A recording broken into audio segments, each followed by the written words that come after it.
Assalamu alaikum wa rahmatullahi wa barakatuh, dear brothers and sisters. Today, we're going to have a heart-to-heart on a question that strikes at the very soul of our faith. Is Eid al-Adha just a cultural festival now? Have we, as a global ummah, lost sight of the profound meaning of Qurbani, the sacrifice that defines this blessed day, and reduced it to mere tradition, celebration, and festivity? Let's take a deep breath and reflect together, drawing wisdom from the Quran, Sunnah, and the lives of the prophets and Sahaba, so that we may revive the spirit of Eid al-Adha in our hearts, beyond food and festivities. Imagine the scene. 1 million Muslims around the world gather every year to commemorate a legacy so powerful that it shaped the very foundation of submission to Allah. The story of Prophet Ibrahim alayhi salam, standing firm in his faith, ready to sacrifice his beloved son in obedience to Allah's command. This was no ordinary act. It was the ultimate test of trust, submission, and surrender. Allah says in Surah As-Safat, 37:102-107, "And when he reached with him the age of exertion, he said, 'O my son, indeed I have seen in a dream that I should sacrifice you. And we ransomed him with a great sacrifice.'" This sacrifice was the birth of a timeless sunnah, a living reminder that true devotion sometimes requires giving up what we hold most dear. But fast forward to today, how often do we pause to grasp the weight of this legacy? The Prophet Muhammad taught us that Qurbani is not merely an animal slaughtered for show or to satisfy appetite, but a profound act of worship and charity. He said, "The meat of the sacrifice reaches Allah, the blood does not, but what reaches him is piety from you." Sahih Muslim. So, the heart of Qurbani lies in taqwa, God consciousness, and generosity. Sadly, in many places, Eid al-Adha has become more of a cultural festival than a spiritual milestone. We see it as a day to wear new clothes, enjoy lavish meals, and host family gatherings, which are beautiful in their own right, but these things alone don't capture the essence of Eid. What have we forgotten?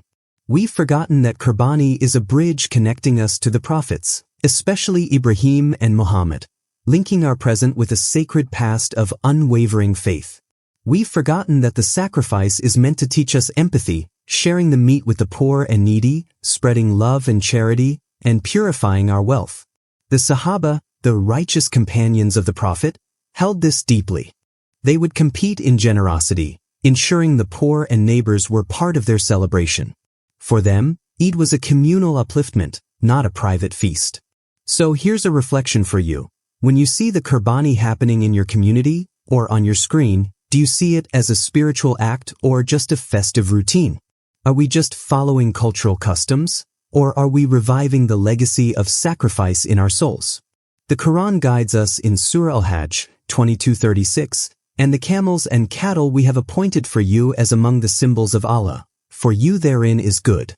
So mention the name of Allah upon them when lined up for sacrifice. Allah reminds us these sacrifices are His symbols, sacred acts to remember Him and renew our commitment. What a profound connection. And what about those who can't afford to offer Qurbani?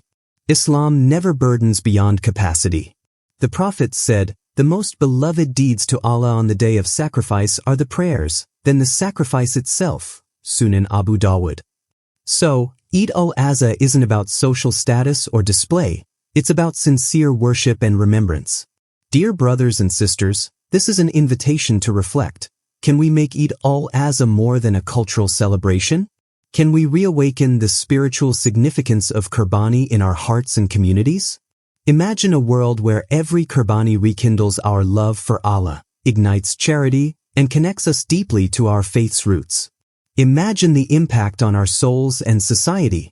As we approach the next Eid al-Adha, ask yourself, how can I honor this day with the spirit it deserves?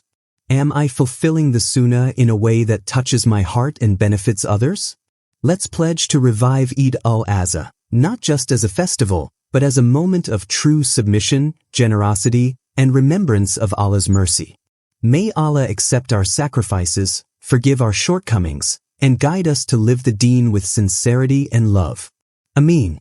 If this message moved you, share it to remind others of the true essence of Eid al-Adha, and tell me in the comments, how do you connect with Qurbani?